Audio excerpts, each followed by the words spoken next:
মধ্য অসমত চলিব প্ৰশাসনৰ বুলডোজাৰ প্ৰশাসনে উচ্ছেদ চলাবলৈ সাজু হৈছে আৰু কেইটামান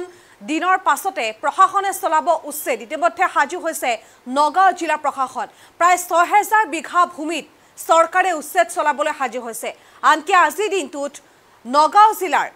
জিলা আয়ুক্তগৰাকীয়ে হুংকাৰ দিছে চৰকাৰী ভূমি সদায় চৰকাৰৰ হাতত থাকিব তাক লৈ কোনো দ্বিমত নাই গতিকে এক প্ৰকাৰ সাজু হৈছে নগাঁও জিলা প্ৰশাসন উজনি আৰু নামনি অসমৰ পাছত এবাৰ মধ্য অসমত চলিব প্ৰশাসনৰ বুলডোজাৰ সবিশেষ লৈ আহিছো কেতিয়াৰ পৰা আৰম্ভ হ'ব উচ্ছেদৰ অভিযান আৰু শীঘ্ৰেই মধ্য অসমত চলিব উচ্ছেদ অভিযান নামনি আৰু উজনিৰ পাছত এবাৰ মধ্য অসম নগাঁৱত উচ্ছেদ চলাব জিলা প্ৰশাসনে বেদখল কৰা ৬০০০ বিঘা ভূমিত উচ্ছেদ অভিযান আৰম্ভ হ'ব অবৈধ বেদখলকাৰীৰ পৰা বেদখল মুক্ত কৰাৰ চেষ্টা কৰিব সংৰক্ষিত বনাঞ্চলত একাংশ সন্দেহজনক লোকৰ বসতি বাঢ়িছে চৰকাৰী মাটি চৰকাৰৰ হাততে থাকিব তাৰ কোনো দ্বিমত হ'ব নোৱাৰে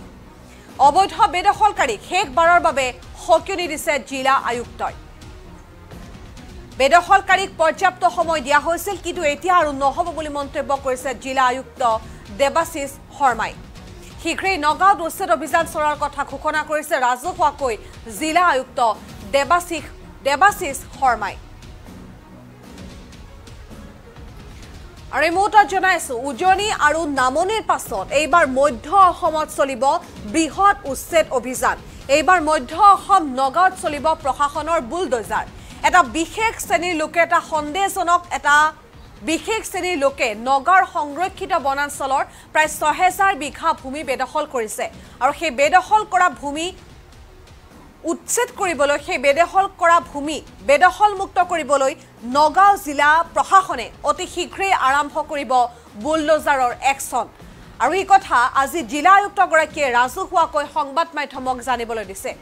শীঘ্ৰেই নগাঁও জিলাত আৰম্ভ হ'ব উচ্ছেদ অভিযান যেতিয়াকে পূৰ্বতেও বহু সময় দিয়া হৈছে উচ্ছেদকাৰীক সেই স্থানৰ পৰা আঁতৰি যাবলৈ বহুবাৰ জনোৱা হৈছে সময় দিয়া হৈছে তাৰ পাছতো উচ্ছেদকাৰীয়ে বেদখল কৰা ভূমি বেদখল মুক্ত কৰা নাই গতিকে এইবাৰ জোৰ জবৰদস্তি জিলা প্ৰশাসনে আইনৰ মাধ্যমেৰে উচ্ছেদ চলাবলৈ সাজু হৈছে আৰু আজি জিলা আয়ুক্ত দেৱাশিষ শৰ্মাই এই কথা সংবাদ মাধ্যমৰ আগত উল্লেখ কৰিছে প্ৰায় ৬০০০ বিঘা ভূমিত জিলা আয়ুক্তগৰাকীয়ে উচ্ছেদ চলিব বুলি উল্লেখ কৰিছে চৰকাৰৰ ভূমি সদায় চৰকাৰৰ মাটিতেই থাকিব তাত কোনো দ্বিমত নাই বুলি মন্তব্য কৰিছে জিলা আয়ুক্ত দেৱাশিষ শৰ্মাই এই মুহূৰ্তত মন্তব্য আগবঢ়াইছো জিলা আয়ুক্তগৰাকীৰ কি ক'লে তেওঁ নগাঁৱত হ'বলগীয়া উচ্ছেদৰ সন্দৰ্ভত চৰকাৰী মাটি যিসকলে দখল কৰি ৰাখিছে চৰকাৰী মাটি তাত এটা দ্বিতীয় মত এটা হ'ব নোৱাৰে আৰু ১৮০০ চনতে আজি কিছুমান ধৰি লওক ফৰেষ্ট ৰিজাৰ্ভ হিচাপে ঘোষণা কৰিছিলে বা আমাৰ ১৯ শতাব্দীৰ প্ৰায় শেষ কিছুমান আমাৰ ৰিজাৰ্ভ ফৰেষ্ট আছিলে সেই তাত কোনো কাৰণবশতঃ আহি পেলাই লোকসকলে বসবাস কৰিবলৈ ধৰিছে আৰু বাৰম্বাৰ চৰকাৰৰ তৰফৰ পৰা তেওঁলোকক অৱগত কৰোৱা হৈছে আমি বিশেষভাৱে কোন দিনত আমি আৰম্ভ কৰিম তাৰ নিৰ্দিষ্ট দিন এটা এতিয়ালৈকে আমি ধাৰ্য কৰা নাই কিন্তু অতি শীঘ্ৰেই হ'ব আমাৰ উটুমাৰী যোনখন ৱাইল্ড লাইফ ৰিজাৰ্ভ সেই তাত যোৱা পৰহি আমি বৃহৎ দল এটা আমাৰ স্পেচিয়েল চিফ ছেক্ৰেটাৰী যাদৱ ছাৰৰ নেতৃত্বত আজি আমি গোটেইখিনি জেগা পৰিদৰ্শন কৰিছোঁ আৰু তাত অতি কমেও আমি যদি চাওঁ তেতিয়াহ'লে ৬০০০ৰো অধিক বিঘা মাটি সেই তেনেধৰণে বেদখল হৈ আছে আৰু সেই বেদখল হোৱা মাটিবোৰ দখলমুক্ত কৰা সেইটো আমাৰ গুৰু দায়িত্ব সেই তাত কোনেও ভুল বুজিব নালাগে সেই তাত খিলঞ্জীয়া লোকো সোমাই আছে এইটো নহয় যে অকল আমাক সাধাৰণতে এটা আঙুলি টোৱাই বহুখিনি কথা কোৱা হয় সেই তেনেকুৱা নহয় বহু শ বিঘা মাটি সেই তেনেধৰণৰ আছে সেইকাৰণে চৰকাৰী মাটি সেই তাত কোনো দ্বিতীয় মত এটা হ'ব নোৱাৰে আৰু সোনকালে অতি শীঘ্ৰেই সেই চৰকাৰী মাটিখিনি বেদখল প্ৰতিটো জেগাত পৰ্যায়ক্ৰমে গোটেইখিনি কাম কৰা হ'ব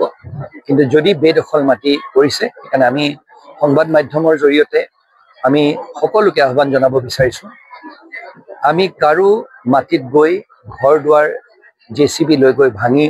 এক্সকাভেটৰ লগাই এটা হুলস্থুলৰ পৰিৱেশৰ সৃষ্টি কৰিবলৈ আমি নিবিচাৰোঁ। কিন্তু এষাৰ কথা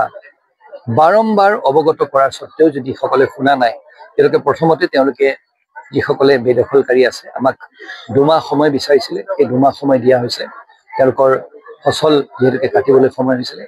আকৌ পকা নাই বুলি আকৌ 1 মাহ বিচৰা হ'ল। সেই প্ৰতিটো নটিচ দিয়াৰ পিছতো সেইখিনি কথা এটা মানৱীয়তা বোধ এটা থাকি সেই গোটেইখিনি কথা তেওঁলোকক পালন কৰা হৈছে। তেওঁলোকে যিখিনি আহ্বান জনাইছিলে সেইখিনি মানি লোৱা হৈছে। সেইকাৰণে এইবাৰ আমি পুনৰবাৰ তেওঁলোকৰ ওচৰত আহ্বান জনাবলৈ বিচাৰিছোঁ, এতিয়া পৰ্যায়ক্ৰমে আমি সেই জাগাবিলাকলৈ সোমাই যাম আৰু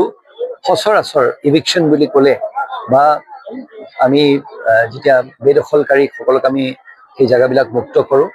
সেই প্ৰক্ৰিয়া আমি ল'বলৈ বাধ্য হ'ম। সেইকাৰণে নিজাববীয়াকৈ তেওঁলোকে গুচি যোৱাটো ভাল হ'ব বুলি মই